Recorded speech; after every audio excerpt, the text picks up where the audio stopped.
Ilan?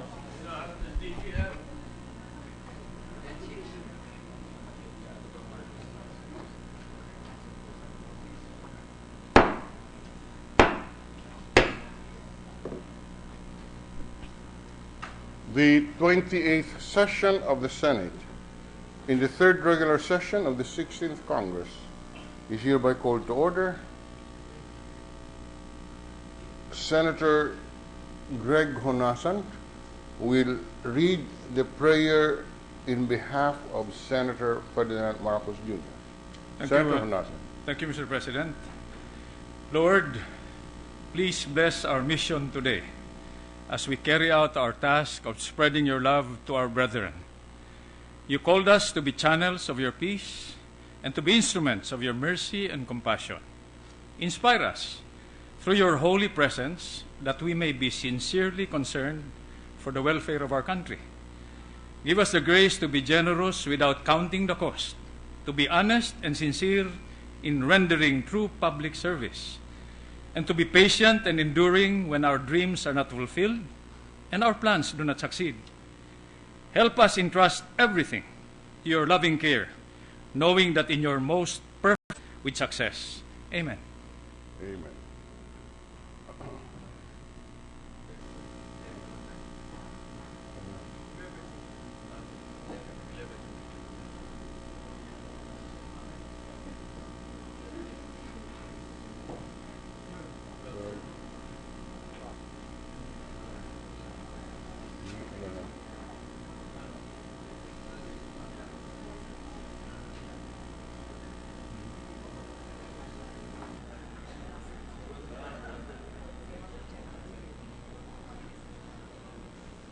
Sino ang majority leader? Ano na? Kung wala ka sa majority leader? Ha? Queenie? Kung wala ka sa majority leader? Or Senator Bang? Ha?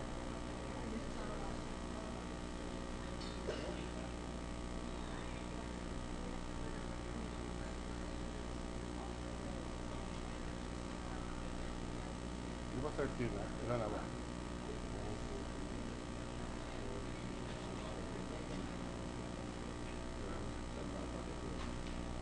One more.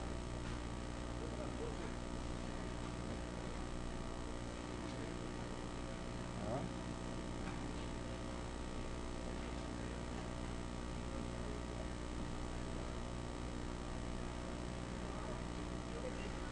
$22. Ilan yan? Right. Majority. Huh? Huh? Huh?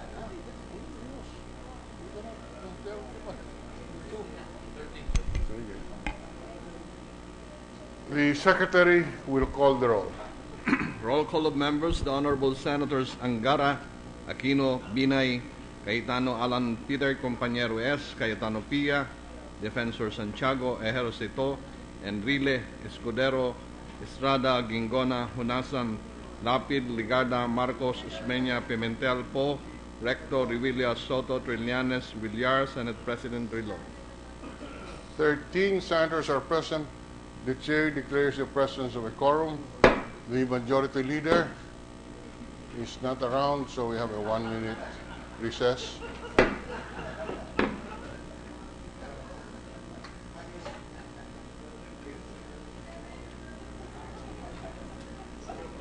Sino? Si Bamba. Ha? Si Bamba. Ha?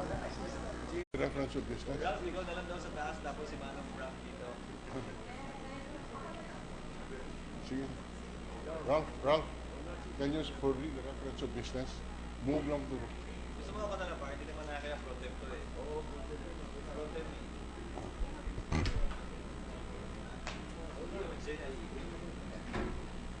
Akin na ako na lang, akin naman pro-temp na yun. Yan na si Chiso.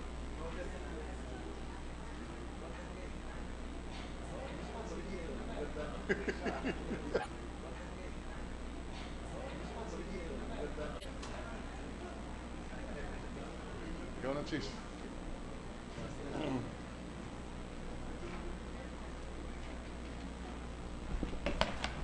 Ready to resume, Mr. President. Senator Escudero is recognized. Session resumed. Thank you, Mr. President. Mr. President, I move that we dispense with the reading of the Journal of 27, Journal number 27, rather, Journal for the session of the 27th session dated September 28, 2015, and consider the same as approved. I Any so move, Mr. objection? President. Hearing none. The reading of the Journal of Session number 27 is hereby dispensed with, and the same is hereby approved. Mr. President, I move that we proceed with the reference of business and request Secretary to kindly read the title only of the measures. The I so move. Secretary will read the reference of business. Thank you, Senator Escudero. Messages from the House of Representatives.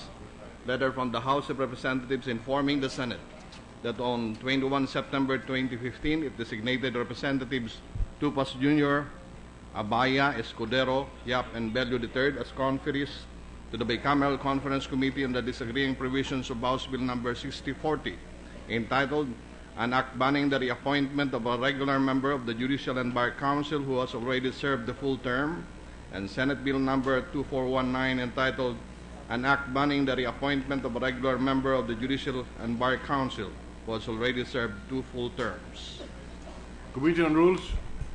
Letter from the House of Representatives informing the Senate that on 21 September 2015, it ratified the Conference Committee report on the disagreeing provisions of House Bill number 5912, entitled An Act Expanding the Coverage of Incentives Granted to the National Athletes and Coaches and Appropriating Funds Therefore, repealing for the purpose Republic Act number 9064, also known as the National Athletes, Coaches, and Trainers Benefits and Incentives Act of 2001, or Sports Benefits and Incentives Act of 2001, and Senate Bill number 2898, entitled An Act Expanding the Coverage of Incentives Granted to the National Athletes, Coaches, and Trainers, repealing for the purpose Republic Act number 9064, also known as the National Athletes, Coaches, and Trainers Benefits and Incentives Act of 2001, and appropriating funds therefore. To the archives. Letter from the House of Representatives informing the Senate that 21 September 2015, it passed the following House bills in which it requests the concurrence of the Senate.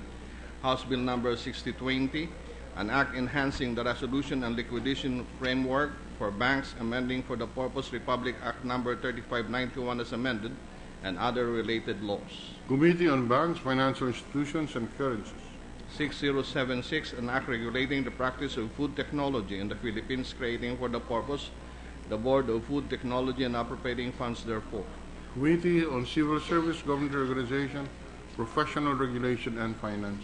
6080, an act modifying the qualifications for and creating a screening committee in the election or appointment of the directors and officers of electric cooperatives, amending for the purpose Sections 26A and 26B of Presidential Decree 269 as amended by Republic Act number 10531, otherwise known as the National Electrification Administration Reform Act of 2013. Energy and Cooperatives. 6109, an act establishing a multipurpose fishery breeding farm and hatchery for the production and multiplication of crabs and shrimps in the municipality of Gumaca, province of Quezon, and appropriating funds therefore. Agriculture and Food, Finance. 6110, an act declaring that Inago Falls and its premises located in Linamon, Lanao del Norte province as an ecotourism spot and appropriating funds therefore. And House Bill number 6111, an act declaring the Mighty Cave Park and its premises located in Tagoloan, Lanao del Norte as an ecotourism spot and appropriating funds therefore. Tourism and Finance. Bills on first reading. Senate Bill number 2969, an act amending Presidential Decree number 605 banning the issuance by courts of an act amending Presidential Decree number 605 banning the issuance by courts of preliminary injunctions in cases involving concessions, licenses, and other permits issued by public administrative officials or bodies for exploitation of natural resources by Senator Defensor Santiago. Justice and Human Rights. 2970, an act amending Section 24 and 35 of National Internal Revenue Code of 1997 as amended and for other purposes by Senator Joseph Victor Ejercito. Ways and Means. 2971, an act establishing a National Science High School in the city of San Juan to be known as the San Juan City National Science High School and appropriating funds therefore by Senator Joseph Victor Ejercito. Rules. 2972, an act providing for a comprehensive Mindanao Peace and Development Plan, setting the guidelines and appropriating funds therefore and for other purposes by Senator Cayetano AP. Economic Affairs, Peace, Unification, Reconciliation, Finance. Resolution directing the proper Senate committee to conduct an inquiry in aid of legislation on the alleged extortion activities, including the Tanim Bala scam in Philippine airports, with the end in view of institutionalizing and strengthening government mechanisms to standardize the Philippine Transportation Security Administration and curb corrupt practices in the Philippine transportation hubs, by Senator Recto. The Committee on Public Services. 5095, resolution directing the proper Senate committee to conduct an inquiry in aid of legislation on the Commission and Audit Report that no payment for a foreign loan of 1.275 billion pesos was remitted by the Metropolitan Water Works and Sewerage System to the Bureau of Treasury despite collections of 1.614 billion pesos made from the concessionaires by Senator Defensor Santiago. Government Corporations and Public Enterprises. 5096, directing the proper Senate committee to conduct an inquiry in aid of legislation on the recent Commission and Audit Report that the Polytechnic University of the Philippines is keeping 293 million pesos in income and bank accounts instead of using the funds to upgrade school facilities, by Senator Defensor Santiago. Education, Arts, and Culture. 5097, directing the proper Senate committee to conduct an inquiry in aid of legislation on the recent Commission and Audit Report that inefficiencies in procurement processes and the Information and Communications Technology Office resulted in 827.6 million pesos in unspent funds in 2014, by Senator Defensor Santiago. Science and Technology.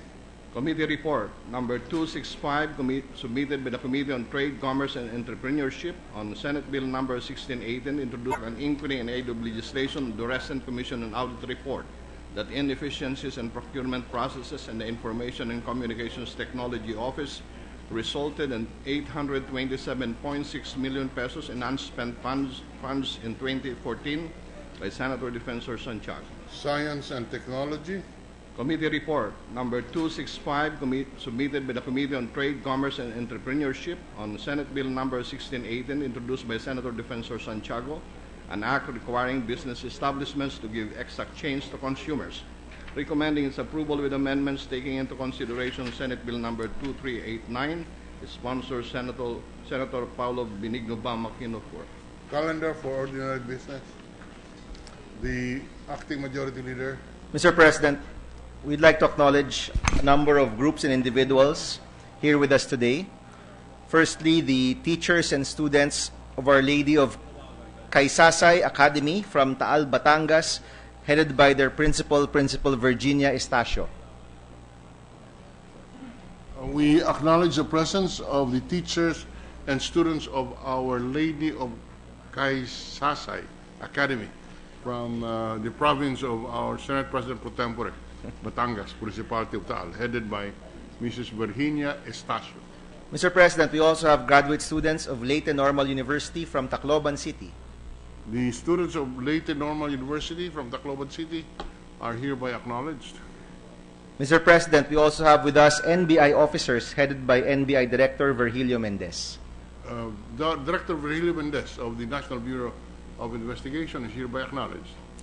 Mr. President, I move that we transfer Senate Bill 1830 under Committee Report number 252 from the calendar for ordinary business to the calendar for special orders. Any objection? Hearing none, Senate Bill number 1830 is transferred from the calendar of ordinary business to the calendar for special orders. Mr. President, with the consent of the Senate, I move that we consider Senate Bill 1830 under Committee Report number 252. Any objection? Hearing none, in order. With the permission of the body, I move that the Secretary read only the title of the measure. Secretary will read the title of the measure. An act providing for an increase in the standing force of the Armed Forces of the Philippines through the recruitment and special enlistment of provisional enlisted personnel. Mr. President, I move that we recognize Senator Trillanes to sponsor the measure. Senator Trillanes is recognized to sponsor the measure.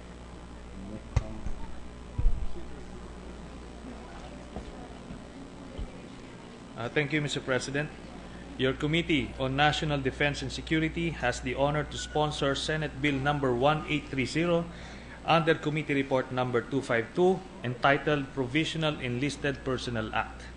Mr. President, being a member of the Armed Forces of the Philippines requires a committee report number 252 entitled Provisional Enlisted Personnel Act. Mr. President, being a member of the Armed Forces of the Philippines requires a strong commitment to the organization, the country, and the Filipino people. Stringent guidelines for recruitment must be put in place to ensure that military personnel possess the necessary competence, integrity, and character required for their positions. However, budgetary concerns continue to become a challenge in maintaining a strong and competent military force and in supporting the pension and retirement needs of the military retirees. It is in this light that your Committee on National Defense and Security seeks the passage of Senate Bill number 1830.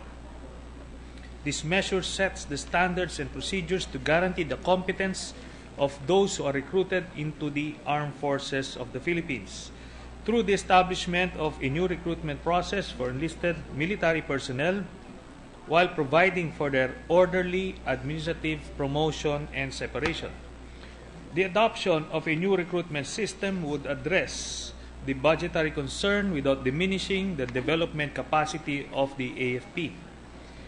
Specifically, this bill seeks to accomplish the following objectives: increase the standing force of the AFP through the recruitment and special enlistment of 20,000 provisional enlisted personnel who shall serve for 5 continuous years and shall undergo the same training required of regular enlisted personnel. 2. Rationalize the pension system for all new enlisted personnel through the compulsory membership to the GSIS. Number 3, ease the transition of the provisional enlisted personnel denied of retention in the force after 5 years from military to civilian life through the provision of education, training, scholarships, and a commensurate separation pay as a way of gratitude for their military service. Although a substantial number of provisional enlisted personnel may not be selected to stay in the regular armed forces, 5 years of training, experience, and practice in military discipline and values can provide them with invaluable skills and experience which can be of advantage outside the military service. EP released from active duty in accordance with the provisions of this measure shall be given preference and priority in hiring in the civil service, particularly in the law enforcement services and related agencies. Mr. President, if passed into law, Senate Bill number 1830 hopes to help the government reduce the ballooning costs of salary and retirement benefits in the AFP and provide for a long-term solution in the looming military pension crisis. Nevertheless, it hopes to boost the morale of the members of the AFP, thereby inspiring dedicated soldiers to consistently meet the AFP's high standards of duty, performance, honor, and discipline. Under these premises, this committee believes that it is in the national interest for this august chamber to immediately consider and pass this bill. Thank you, Mr. President. Thank you, Senator Trillanes. May the chair manifest that may the chair request that he be included as a co-author of the measure. Yes, Mr. President. Mr. President, I move that we suspend consideration of Senate Bill number 1830 under Committee Report number 252. So suspended. Mr. President, I move that we transfer Senate Bill number 2950 under Committee Report number 249 from the calendar for ordinary business to the calendar for special orders. Any objection? Hearing none, so transferred. Mr. President, I move that we consider Senate Bill 2950 under Committee Report number 249. Consideration of the measure is in order on second reading. And with the permission of the body, Mr. President, I move that the Secretary read only the title of the measure. Secretary will read the title of the measure. An act modernizing the National Bureau of Investigation, providing funds therefor and for other purposes. Mr. President, I move that we recognize Senator Pimentel to sponsor the measure. Senator Pimentel is recognized to sponsor the measure. Mr. President, as Chairman of the Committee on Justice and Human Rights, this representation humbly submits to this august chamber for consideration Senate Bill number 50 under Committee Report number 249 entitled An Act Modernizing the National Bureau of Investigation, providing funds therefore and for other purposes.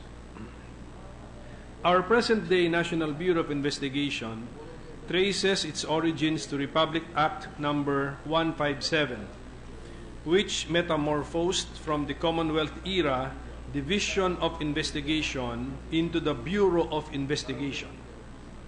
Patterned after the United States of America's Federal Bureau of Investigation, the Bureau of Investigation was conceived primarily to fight organized crime groups, investigate criminal activities, and solve complex crimes. By virtue of Executive Order number 94, which was issued on 4 October 1947 by then President Manuel Rojas, the Bureau of Investigation was eventually renamed into what we now know as the National Bureau of Investigation, NBI. Through the years, the NBI has been at the forefront in the collective campaign against crime. In fact, many of our countrymen, and rightly so, have come to depend and rely on the NBI for immediate redress, as the NBI has built for itself a reputation for quick, responsive, and accurate action. The indispensable role of the NBI in our criminal justice system therefore cannot be overemphasized. As the premier national law enforcement agency tasked to conduct criminal investigations, the NBI has taken a leading role in deterring crime, evidence, and ultimately holding malefactors accountable.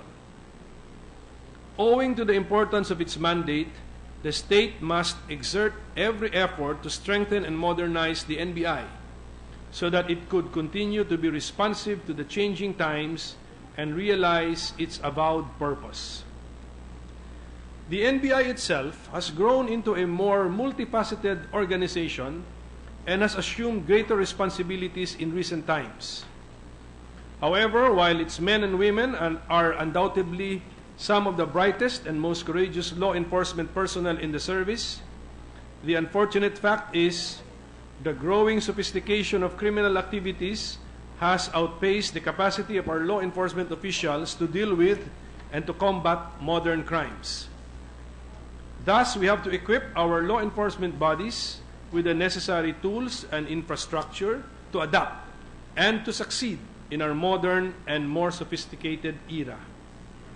For this reason, I endorse to this body Senate Bill number 2950, which aims to strengthen the NBI through a comprehensive reorganization and modernization program. This bill seeks to implement a modernization program geared towards the acquisition of state-of-the-art investigative and intelligence equipment and the establishment of forensic and scientific laboratories to adequately meet the increasing demands of an expanded investigative and detective work. To provide greater coordination and cooperation among the country's various law enforcement and investigative agencies, the bill also defines and categorizes the priority cases that should principally be referred to the NBI. These include, among others, human trafficking cases, extrajudicial killings, and violations of Republic Act number 10175, otherwise known as the Cybercrime, violations of Republic Act number 10175, otherwise known as the Cybercrime Prevention Act. Apart from providing additional equipment to the NBI, the bill endeavors to provide further capability training to its agents and increase their benefits to include health care services through a health maintenance organization, accident insurance, longevity pay, and hazard pay. Considering that our fight against crime must never wane, the passage of this bill is earnestly sought. Thank you very much, Mr. President, and my colleagues. Thank you, Senator Pimentel, Majority Leader. Mr. President, I move that we suspend consideration of Senate Bill number 2950 under Committee Report number 249. Any objection? Hearing none. Mr. President, with the consent of the Senate, I move that we resume consideration of Senate Bill number 2952 under Committee Report number 254. This is the bill on uniformed personnel educational assistance and benefits, Mr. President. Consideration of the measure is in order. Mr. President, the parliamentary status is that the sponsor delivered his sponsorship speech last September 23. I thus move that we open the period of interpellations. Okay, where is this? The sponsor is Senator Soto, Mr. President. Senator Soto. Senator Soto is recognized in the period of principal author. Senator Soto is recognized. Thank you, Mr. President. Period of interpellation. We were not informed of any member of the Senate who wished to interpellate the measure, Mr. President. Mr. President, in that case, we move to close the period of interpellations. Period for interpellation is terminated. Mr. President, I move that we open the period for committee amendments. Committee amendments is in order. Senator Soto. There are no committee amendments, Mr. President. There are no committee amendments. Mr. President, I move that we close the period for committee amendments. The period for committee amendments is terminated. Mr. President, the sponsor has some individual amendments, so I move that we open the period for individual amendments. Thank you, Mr. President. On page 2, section 4, line 7, after the word children, delete the preposition of and the article the, and in lieu thereof, replace it with the phrase or any next of kin of the. Thus, the new section 4 will now read as follows, Mr. President. Section 4. President, the sponsor has some individual amendments, so I move that we open the period for individual amendments. The sponsor is recognized. Thank you, Mr. President. On page 2, section 4, line 7, after the word children, delete the preposition of and the article the, and in lieu thereof, replace it with the phrase or any next of kin of the. Thus, the new section 4 will now read as follows, Mr. President. Section 4. Grant of educational assistance and benefits.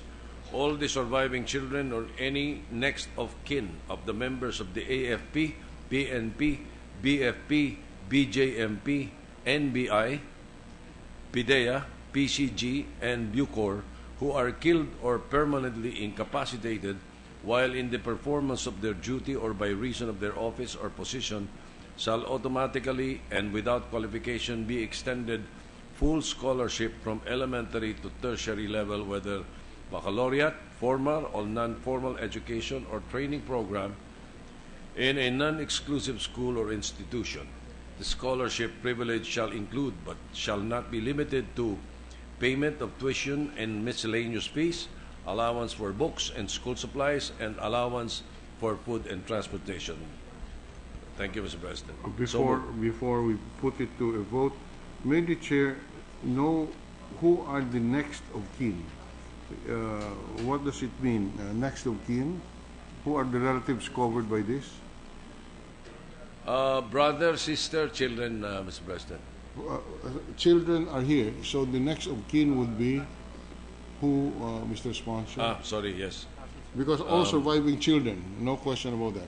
The chair would like the sponsor to spread into the record who are covered by the phrase any next of kin.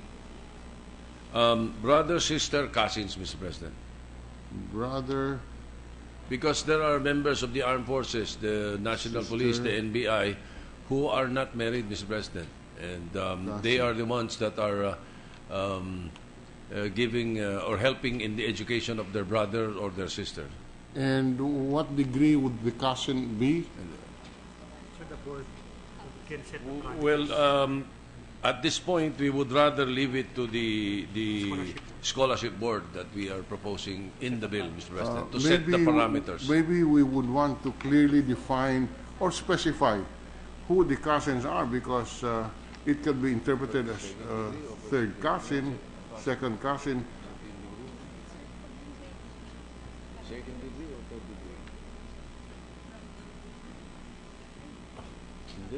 Or would you prefer perhaps within the fourth degree of consanguinity? Perhaps which we is can limit it to the third. third. Oh, the fourth would be the first Fourth. cousin. First cousin. So fourth. Fourth, correct.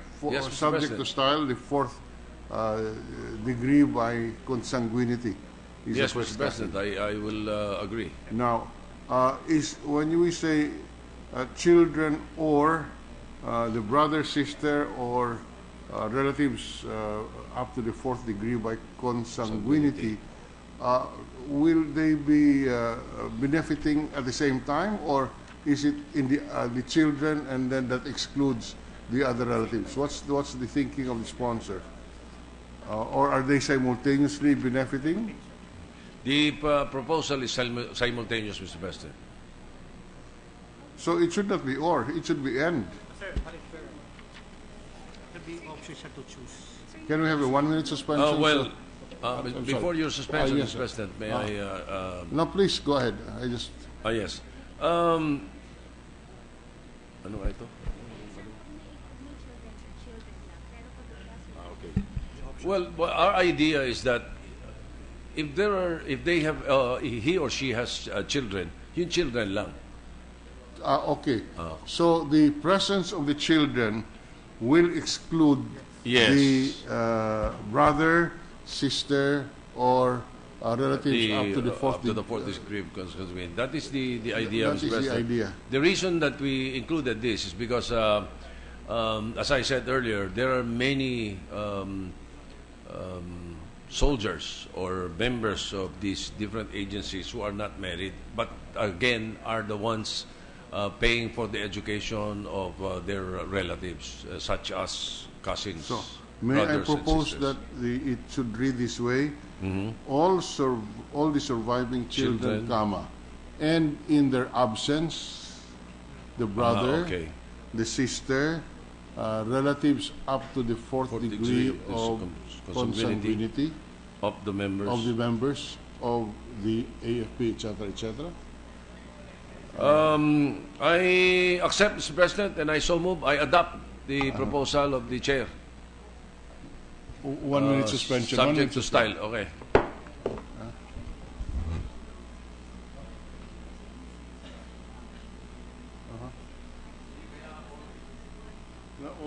No, hindi kasama ang nephew.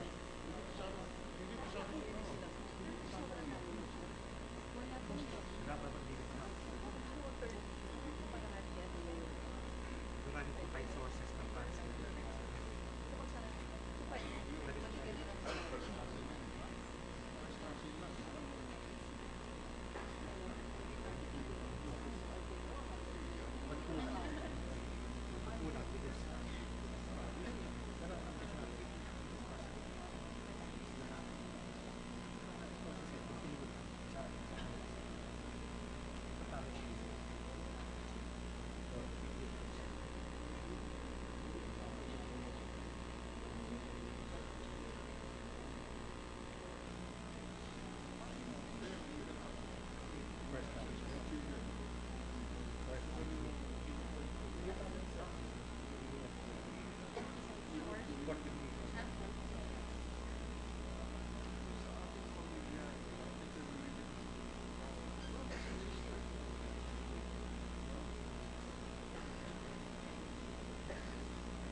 Alam ko, request nila yan. Yung mga sundalo. Ang problema, tama sila. Masyado maraming kaso. Baka pwedeng brothers and sisters.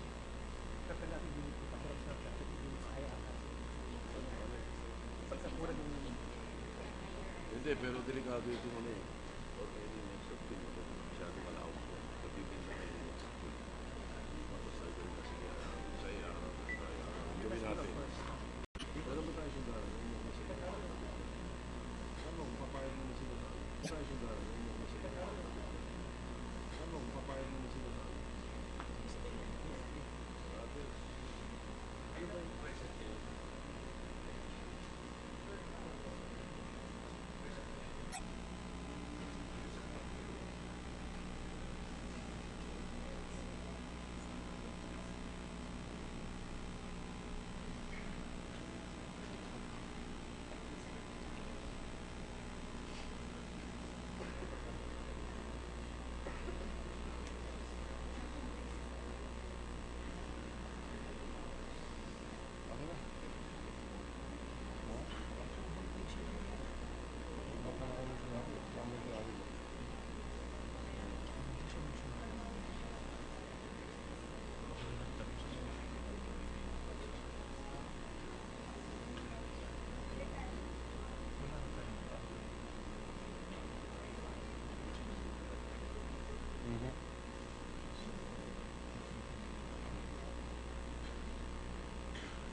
We're ready to resume, Mr. President. Session is resumed.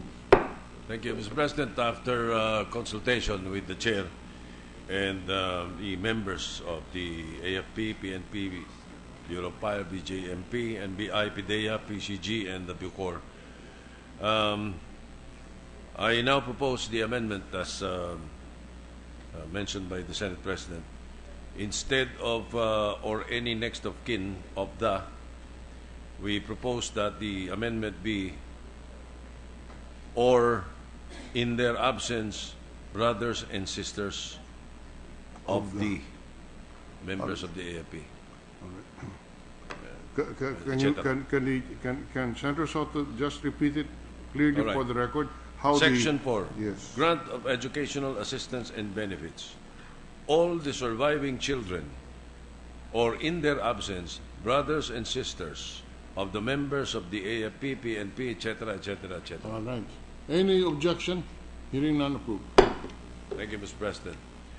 Moving on, page 3, section 7, line 18, between the words from and savings, insert the phrase proceeds of the license fees for firearms collected by the PNP, comma.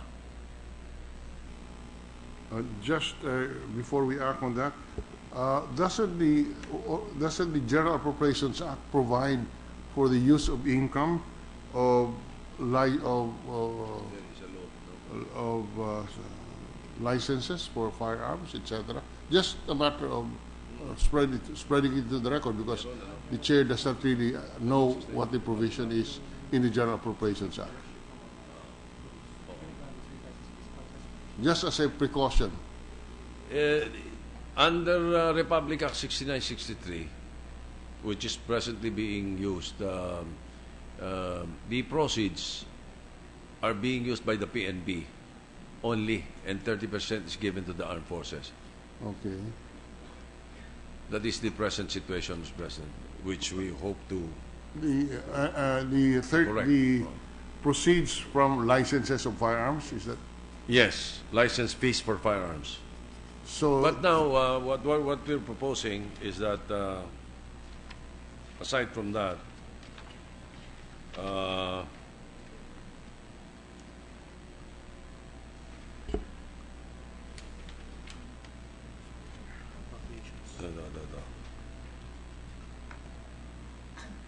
because the, No, the, just the, for the income clarif- generated is not sufficient, Mr. President. just for clarification, annually, if I recall correctly and subject to verification, there are special provisions in the General Appropriations Act which authorizes the use of income from license fees of firearms. Now, and they authorize the use of that income.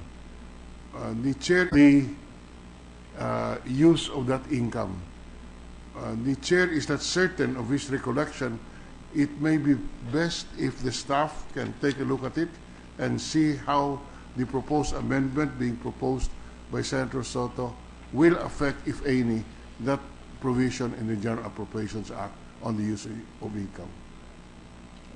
I just don't want to have any all right. conflict. Yes, Mr. President. Anyway, we are not ready to approve this on second reading or close it today. All right. So I will move to lay on the table my proposed amendment.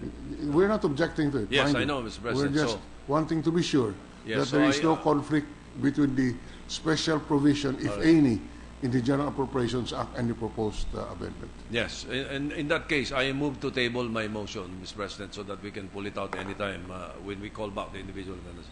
So tabled. Thank you, Mr. President. Now, just a minor amendment on page 3, section 7, line 20. After the proposition with, replace section 5 with section 6. All right. And then finally, omnibus amendment, Mr. President, subject to style. Add the Bureau of Immigration, BI, as one of the beneficiaries to be covered by the Senate bill, included in the same title and body of the bill, Mr. President. Approved. Thank you, Mr. President. That is all for the individual amendments on my part, Mr. President, and I will await the proposal perhaps tomorrow after consulting with the other members, Mr. President. Thank you. All right. Consideration of the measure is suspended. Mr. President, 1 minute suspension. Is not certain of his recollection, it may be best if the staff can take a look at it and see how the proposed amendment being proposed by Senator Soto will affect, if any, that provision in the General Appropriations Act on the use of income. I just don't want to have any all right. conflict. Yes, Mr. President. Anyway, we are not ready to approve this on second reading or close it today. All right. So I will move to lay on the table my proposed amendment. We're not objecting to it. Yes, mind I you. know, Mr. President. We're just So- wanting to be sure Yes, that so there is I, no conflict between the special provision, if any, in the General Appropriations Act and the proposed amendment. Yes, and in that case, I move to table my motion, Mr. President, so that we can pull it out anytime when we call back the individual amendments. So tabled. Thank you, Mr. President. Now, just a minor amendment on page 3, section 7, line 20. After the proposition with, replace section 5 with section 6. All right. And then finally, omnibus amendment, Mr. President, subject to style. Add the Bureau of Immigration, BI, as one of the beneficiaries to be covered by the Senate bill, included in the same title and body of the bill, Mr. President. Approved. Thank you, Mr. President. That is all for the individual amendments on my part, Mr. President, and I will await the proposal perhaps tomorrow after consulting with the other members, Mr. President. Thank you. All right. Consideration of the measure is suspended. Mr. President, 1 minute suspension. 1 Please. minute suspended.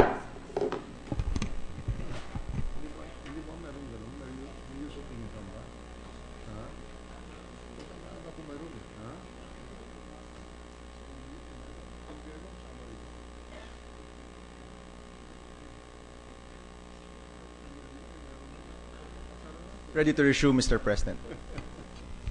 Session is resumed. Mr. President, I move that we adjourn the session until 4 o'clock in the afternoon of Wednesday, September 30, 2015. Before we do that, may I also bring to the attention of Senator Soto in relation to the to Senate Bill 2950, 2952, that there is a similar provision of the use of income for the National Bureau of Investigation. In fact, in the bill that we just tackled, there is also a use of income provision.